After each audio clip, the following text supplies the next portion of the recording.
झारखंड की सियासी पीच पर झामुमो कांग्रेस में तालमेल की कमी। गठबंधन में तालमेल की कमी से कहीं रन आउट ना हो जाए सरकार। भ्रष्टाचार के आरोपों में घिरी हेमंत कैबिनेट नहीं लगा पा रही सियासी बाउंड्री। ऊपर से मतैक के अभाव ने सरकार के सिंगल लेने पर भी लगाया ग्रहण। राज्य के किसी भी मुद्दे पर एकमत नहीं दिखती झामुमो और कांग्रेस। कॉमन मिनिमम प्रोग्राम और कोऑर्डिनेशन कमेटी पर छिड़ी है रार। सरकार गठन के 2 साल बाद भी नहीं बना common minimum programme. Coordination committee के गठन पर भी झामुमो ने साध ली है चुप्पी। क्या गठबंधन सरकार में खुद को उपेक्षित महसूस करती है कांग्रेस? क्या झारखंड में खुद को बड़ा भाई समझने लगी है झारखंड मुक्ति मोर्चा? क्या होगा इस गठबंधन सरकार का भविष्य? उधर आईपीएल की धूम है और इधर झारखंड की सियासी पीच पर झारखंड प्रीमियर लीग चल रहा है। खास बात यह है कि यह 2020 नहीं बल्कि टेस्ट मैच चल रहा है। एक टीम लगातार बल्लेबाजी कर रही है तो दूसरी फील्डिंग। दिक्कत इस बात की है कि बल्लेबाजी कर रही टीम की पारी कभी भी महज एक रन आउट से खत्म हो सकती है। ऐसा इसलिए क्योंकि बल्लेबाजी कर रही टीम के 2 प्रमुख बल्लेबाजों के बीच तालमेल नहीं है और क्रिकेट में बल्लेबाजों के बीच तालमेल की कमी फील्डिंग कर रही टीम को रन आउट करने का मौका देती है। समझाऊं भी क्या कि झारखंड प्रीमियर लीग में 2 बल्लेबाज कौन हैं और फील्डर कौन? चलिए बता ही देते हैं। झारखंड मुक्ति मोर्चा और कांग्रेस झारखंड की सियासी पीच पर वे 2 बल्लेबाज हैं जिनके बीच तनिक भी तालमेल नहीं। उधर बीजेपी के रूप में देश की सबसे बड़ी फील्डर पार्टी बस ताक में बैठी है कि यू मिस आई हिट और पारी समाप्त। जी हां, झारखंड सरकार में शामिल 2 प्रमुख पार्टियों के बीच तालमेल की कमी साफ दिख रही है। राज्य में एक भी ऐसा मुद्दा नहीं जिस पर दोनों पार्टियों में मतैक्य हो। भाषा विवाद सुर्खियों में है।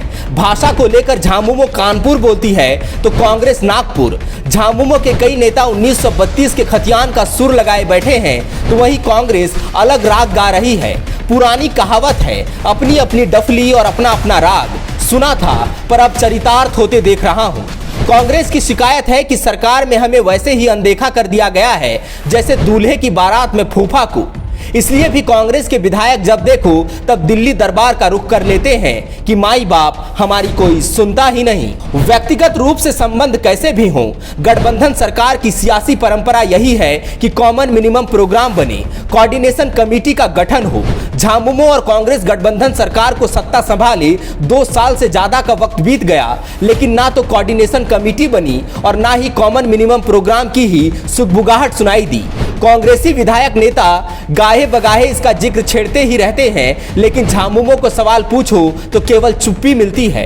कांग्रेस को कोफ्त इस बात का भी है कि 2 साल का कार्यकाल पूरा होने पर आयोजित कार्यक्रम में पूरा मजमा मुख्यमंत्री ने अकेले लूट लिया। सारी उपलब्धियों का क्रेडिट खुद खा गए और कांग्रेस को इसी बात पर दिलासा दिया कि प्रदेश अध्यक्ष की कुर्सी मंच में मुख्यमंत्री के एकदम बगल में लगी थी। बताइए भला ये क्या बराबरी हुई?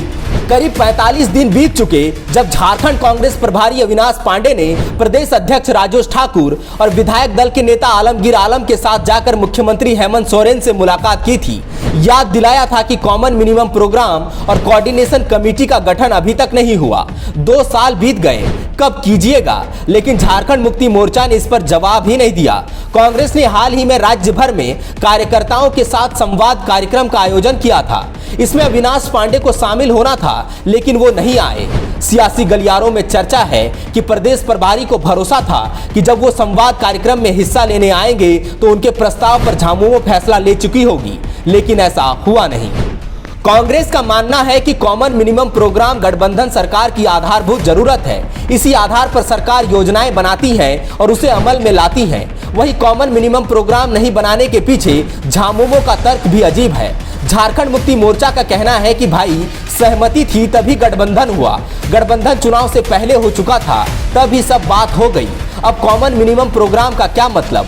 पार्टी के महासचिव सुप्रियो भट्टाचार्य ने कहा कि मुख्यमंत्री गठबंधन विधायक दल के साथ बैठक करते हैं, सभी योजनाओं में उनकी सहमति ली जाती है। चलिए, झामुमो ने तो अपना तर्क दे दिया, लेकिन क्या कांग्रेस इससे इत्तेफाक रखती है? कतई नहीं। क्यों? चलिए बताते हैं। गिरिडीह के पारसनाथ में मौजूद मधुवन में आयोजित कांग्रेस का चिंतन शिविर याद कीजिए। दीपिका पांडे सिंह ने क्या कहा? उन्होंने कहा कि कोरोना काल में मरीज का इलाज करना हो, गरीबों को राशन देना हो, किसानों का ऋण माफ करना हो, सब काम हमारे कोटे से बने मंत्रियों ने किया, लेकिन क्रेडिट अकेले झामुमो और मुख्यमंत्री हेमंत सोरेन को मिला। इसी कार्यक्रम में स्वास्थ्य मंत्री बन्ना गुप्ता ने कहा कि मुख्यमंत्री कांग्रेस पार्टी को खा जाने का इरादा रखते हैं। 2 साल पहले झारखंड कांग्रेस के नेताओं और विधायकों की एक बैठक दिल्ली के हाईकमान दरबार में हुई थी। राहुल गांधी ने क्लास ली थी। उस समय प्रदेश प्रभारी अविनाश पांडे ने कहा था कि मुख्यमंत्री को यदि लगता है कि वो गठबंधन का चेहरा है, अकेली ही सरकार चला लेंगे तो भ्रम में है। जितनी जल्दी भ्रम से बाहर आएंगे उतना ही अच्छा होगा। अब सियासी भाषा में इसे धमकी समझिए, चेतावनी समझिए या आगाह किया जाना, बात जाहिर है कि गठबंधन सरकार का पहिया 2 विपरीत दिशाओं में घिसट रहा है। रगड़ खाएगा तो पंक्चर हो ही जाएगा। रही तालमेल की बात तो वो दूर की कौड़ी है। कुल मिलाकर भ्रष्टाचार के आरोपों में घिरी पूरी कैबिनेट पहले ही सियासी पिच पर बाउंड्री नहीं लगा पा रही। हालात ऐसे हैं कि सिंगल के भी लाले पड़े हैं। अब झामुमो और कांग्रेस रूपी बल्लेबाज ऐसे ही खेलते रहे तो फील्डिंग कर रही पार्टी रन आउट करने का कोई मौका नहीं छोड़ेगी। वो तो बस ताक में बैठी है। ये भी खुद झामुमो और कांग्रेस ने ही कहा है। thefollowup.in. Like, share and subscribe. www.thefollowup.in